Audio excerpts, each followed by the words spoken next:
Today on the Great American Brew Trail, I am at New Holland Brewery, and I am here with Brett, and we are going to talk about one of your big beers, the Mad Hatter. Yep. Now, I'm excited because we're going to get to try it two ways, right?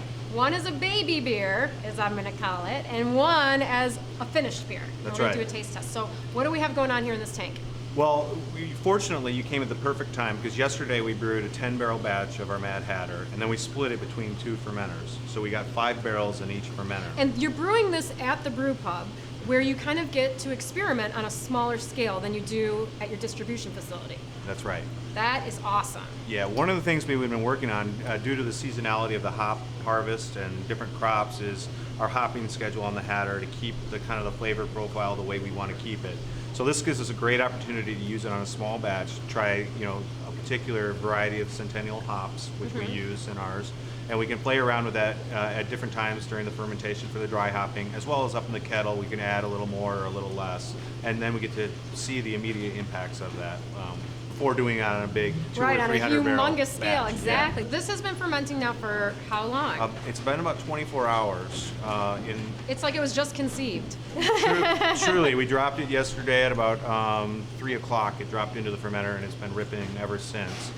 We start out at about 13.5 P for the homebrewers out there, and we'll get that down probably all the way down to about a 3P, 2.5, 3P. How long will that take to get it down that low? It should take within 6 days. We should be almost at terminal, and at 7 days we should start to walk it down and crashing the tank and getting the yeast all block out. So. Well, let's pour a glass, because I'm going to bet there's a lot of yeast in that right now. So it's going to be very cloudy. Yep, you can see the cloudy and the bubbles. It's very effervescent. It's been bubbling away here. Still a lot of residual sugar. This is it, bubble. This is your overflow here. Yep. So almost like a homebrew tank. It is. Just on a little bit of a bigger tube. It's what you love to see in the morning when you come in after a brew is make that bubbling. If that you come in and that's not bubbling, you start to panic. You got some bad yeast, maybe. Yeah. So we had a successful start and a What launch. kind of yeast do you use in the Mad Hatter? This is an American ale yeast. Okay. And do you specifically only use that yeast in the brewery, or do you have a couple different strains? No, we have many different strains that we're using depending on the beer. Obviously, we have a Kolsch yeast. We have a Belgian yeast. A couple different varieties of Belgian yeast as well. So. All right. Well, give it a taste and tell me if you think it's progressing the way you tell thought you, it would. I can tell you right away. It's got that classic fermentation nose on it. Esters relatively mild, and then you can still smell the sweetness. You can still smell the sugar from the wort. Very much so. Yeah, and the hop is relatively muted at this point. And so cloudy still.